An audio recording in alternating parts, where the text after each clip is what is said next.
माझी मागणी आहे की जल जे प्रदूषित होत आहे, जे सांडपाणी जात आहे, ते सांडपाणी सरकारने बंद करावं आणि त्याच्यासाठी स्पेशल एक गटारीची व्यवस्था करावी आणि ती गटार नाल्यातून अंडरग्राऊंड म्हणा किंवा त्यांची काही संकल्पना असेल त्यानुसार ती त्याच्यात लेंडी नाल्यामध्ये सोडण्यात यावी. परंतु या जे काय आजूबाजूचे जे सांडपाणी जात आहे ते सांडपाणी बंद करावं.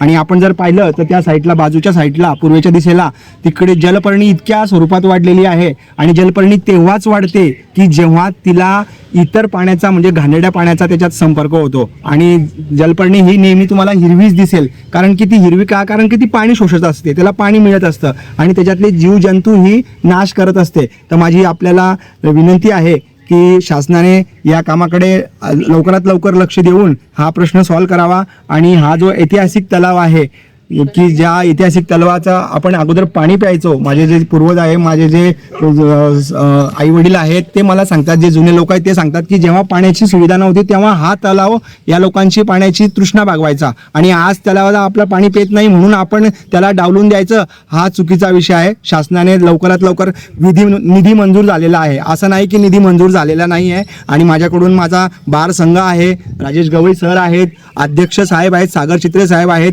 आणि काही समाज संघटना सुद्धा आहे. तर मला आपल्याला यापुढे असं सांगायचं आहे की जो चांगलं काम करतो त्याला सगळ्यांचाच साथ मिळतो. तर मला आपल्याला एवढंच सांगायचं आहे की या मेरून तलावाची फक्त छान पद्धतीने देखभाल करा, त्याच्यात येणारं घाण पाणी बंद करा आणि जी जलपर्णी आहे ती काढा. बस एवढं बोलून मी आपल्याला माझी विनंती की सगळ्यांनी या तलावासाठी खूप त्याची देखभाल करा. मी ॲडव्होकेट राजेश गवई, माजी सरकारी वकील, जळगाव. आमचे जे लहान बंधू आहे डी वाणी यांनी जो हा संकल्पना निर्माण केलेली आहे की मेरून तलाव हा परिसर पूर्ण स्वच्छ झाला पाहिजे, याचं कारण असं आहे की हा ऐतिहासिक तलाव आहे आमच्याकडचा आणि मेरून तलावाला ही पूर्ण खानदेशमध्ये एक प्रसिद्धी दिलेली आहे. ह्या तलावाचे पूर्वी लोक पाणीसुद्धा पित होते, हे पूर्वज लोक. आणि या आज अशी परिस्थिती होऊन गेली की सगळ्याकडे तिथे घाण इतकी होऊन गेलेली आहे की तिथे उभं राहणं सुद्धा आता यावेळेस सामान्य नागरिकाला योग्य वाटत नाही आहे. इतकं प्रदूषण होऊन गेलेलं आहे, दूषित पाणी होऊन गेलेलं आहे. आणि यांनी 6 महिन्यापूर्वी सुद्धा असंच उपोषण त्या पाण्यात उतरून केलेलं होतं. तेव्हा प्रशासनाने यांना नुसतं फक्त आश्वासन दिलं, आश्वासनाव्यतिरिक्त काहीही दिलेलं नाही आहे. त्याच्यानंतर अजितदादा पवार यांनी या घटनेची दखल घेत 15 कोटी महानगरपालिकेला त्यांनी सँक्शन करून दिले. मग यांनी बजेट वाढून 30 कोटी दिला आणि 30 कोटी निधी यांच्याकडे येऊन पडलेला आहे. मग माझं हेच म्हणणं आहे प्रशासनाला, सगळ्यांना, की या निधीचं तुम्ही केलं काय आहे, याचा काही ऑडिट वगैरे केलं आहे का, काय केलं आहे का, या तलावासाठी तुम्ही काय केलेलं आहे का? नमस्कार, मी अक्षय योगेश वंजारी, नगरसेवक मेरून. आज आमचे सहकारी ॲडव्होकेट डी वाणी यांनी जो स्टँड घेतला आहे मेरून तलाव स्वच्छतेसंदर्भात, त्यांच्या या आंदोलनाला आम्ही मेरूनचा एक रहिवासी म्हणून मी पाठिंबा देतो. जे मेरून तलावाची सध्याची स्थिती झाली आहे, एकमेव नैसर्गिक पर्यटन स्थळ हे आपल्या शहराला जे लाभलं आहे ते सुद्धा आता नागरिकांच्या जागरूक नसल्यामुळे ते खराब होतंय. तिथं मेरून तलाव हा जो संपूर्ण परिसर आहे, तिथं आजही बाहेर गावातनं लोक येतात तिथं फिरायला वगैरे. तर ती जागेवर जी अस्वच्छता लोकांना दिसते त्याच्यामुळे जी लोकांमध्ये उदासीनता असते.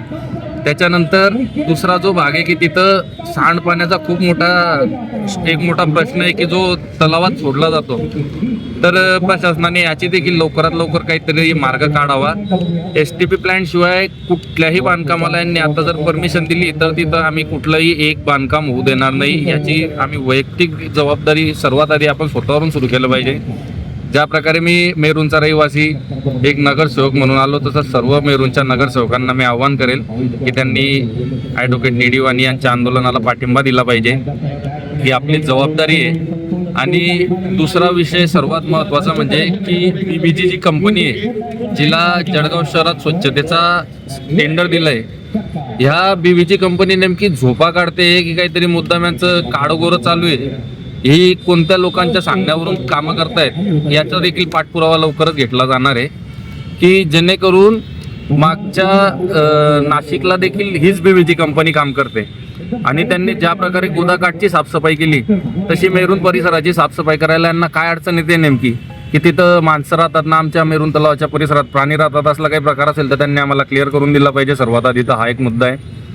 आणि BVG कंपनी कोणाच्या सांगण्यावरनं कुठं काय रिकामं काम करतायत याची देखील आम्हाला सगळी माहिती भेटलेली आहे.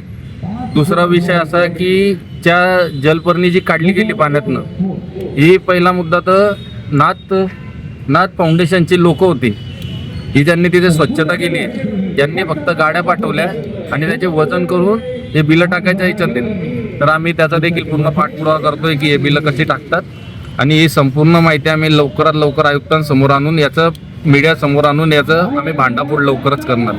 धन्यवाद. दादा, काय सांगणार तुम्ही या आंदोलनाबद्दल? मी किशोर छगन भोसले, माजी नगरसेवक. याच्या या आंदोलनाला आम्ही सार्वजनिक गणेशोत्सव महामंडळातर्फे यापूर्वीही या विषयाला विरोध केलेला होता. जळगाव महानगरपालिकेचा निषेध केलेला होता आणि ते आंदोलन वर्षभर ॲडव्होकेट ज्ञानदेव वाणी साहेब यांनी कंटिन्यू केलेलं आहे. मला असं आज आव्हान करायचं आपल्या माध्यमातून की जळगाव शहरातल्या प्रत्येक नागरिकाच्या आस्थेचा तो प्रश्न आहे, जिव्हाळ्याचा प्रश्न आहे. फक्त गणेशोत्सव म्हणून तलावाकडे आपण पाहू शकत नाही, पण ह्या जळगाव शहराचं एक सौंदर्यात भर घालणारा तो तलाव आहे.